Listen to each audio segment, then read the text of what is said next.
అప్పట్లో ఏమన్నా మీరు సినిమాలకు వెళ్దామని ఆలోచన ఉండి ఇట్లా కొంచెం బాడీని బిల్డ్ చేయడం జరిగింది? మోడల్గా తీసుకుని మనం కూడా ఇట్లా ఉంటే ఎలా ఉంటుంది అనే ఒక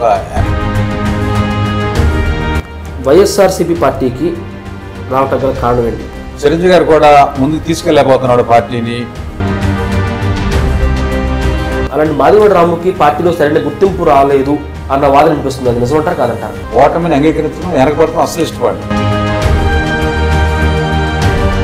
మచిలీపట్నంలో కూడా రాముకి సరైన రాజకీయ పరంగా సరైన న్యాయం జరగలేదని వాదన భవిస్తుంది. అది వాస్తవా కాదా?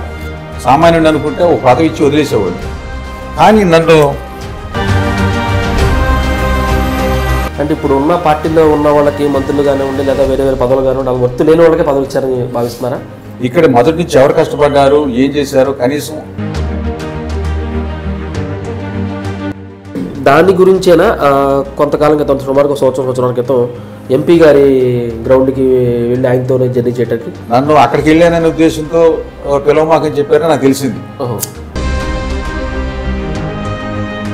అయితే ఆయనతో పాటు మీరు కూడా జాయిన్ అవుతున్నారు పార్టీలో అన్న వాదన అనిపిస్తుంది. అది వాస్తవం కాదా? సరే, ఇప్పుడు జగన్ గారు కూడా నన్ను పట్టించుకోకపోతే నేనేం చేయాలి?